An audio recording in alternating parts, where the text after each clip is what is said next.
Hi friends, welcome to my channel flavours of bite. இன்றைக்கி என்ன பார்க்க போகிறோன்னா microwave Mysore pak quick version. ஓகேங்களா?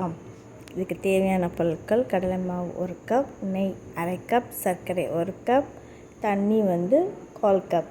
இதை எடுத்து வச்சுக்கிட்டு மைக்ரோவேவ் பாத்திரத்தில் நம்ம சர்க்கரையும் தண்ணியும் கலந்து 2 நிமிஷம் வைக்கும்போது பாகு வந்துடும். அந்த பாகை வெளியே எடுத்துட்டு அதில் நம்ம கடலை மாவு சலித்து போட்டுட்டு அப்புறம் அதில் கொஞ்சம் நெய் சேர்த்து நல்லா கிளறி மறுபடியும் 5 நிமிஷத்துக்கு வைக்கணும். அப்புறம் ஒரு பிளேட்டில் நெய் தடவி வச்சுட்டு அதில் இதை ஊற்றி ஆறுனதுக்கப்புறம் வெட்டி நம்ம சர்வ் பண்ண வேண்டியதான். செகண்டு நம்ம பார்க்க போகிறது கொண்டக்கடலை பாயாசம். கொஞ்சம் டிஃப்ரெண்ட்டான பாயாசம், நல்லா டேஸ்ட்டாக இருக்கும். தேவையான பொருட்கள்: சின்ன கொண்டக்கடலை ஊற வச்சது 1/2 கப், ஜாக்கரி பவுடர் 1/2 கப், பால் 1 கப், தேங்காய் பால் 1/2 கப், ஏலக்காய் தூள், முந்திரி தேவைக்கேற்ப. சரிங்களா? வேணும்னா வேறு நட்ஸ் கூட நம்ம சேர்த்துக்கலாம்.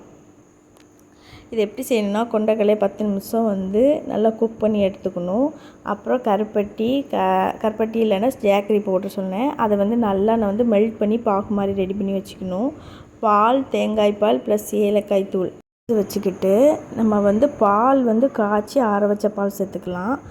பிறகு தேங்காய் பால் கூட சேர்த்துக்கலாம். இதில் 2ல் ஆப்ஷனல், எதுனாலும் சேர்த்துக்கலாம்.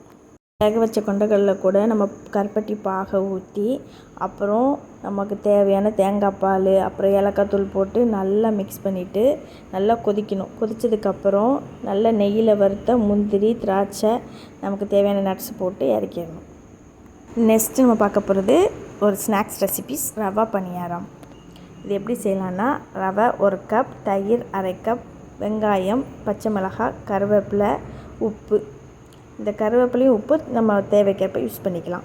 இது எப்படி செய்யணுன்னா, ரவை, தயிர், உப்பு இந்த 3ஐயும் நல்லா மிக்ஸ் பண்ணி 5 மினிட்ஸ் நல்லா ஊற வச்சிடணும். அப்புறம் வெங்காயம், பச்சை மிளகாய், அப்புறம் கருவேப்பிலை, இது எல்லாத்தையுமே நம்ம மிக்ஸ் பண்ணி வச்சுருக்கல போடணும்.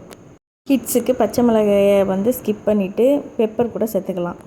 இல்லை, நமக்கு ஃபேவரட்டான வெஜிடபிள்ஸ் கூட இதில் சேர்த்துக்கலாம். எக்கு கூட சேர்த்துக்கலாம். ஓகேங்களா? பணியார சட்டியில் எண்ணெயை தடவி இதை கொஞ்சம் கொஞ்சமாக விட்டு நம்ம நல்லா வார்த்து எடுக்க வேண்டியதான். சூப்பரான பணியாரம் ரெடி. இது ஆயுத பூஜை ஸ்பெஷலுக்கான ரெசிபீஸ். தொடர்ந்து நம்ம சேனலை பாருங்கள், சப்ஸ்கிரைப் பண்ணுங்கள்.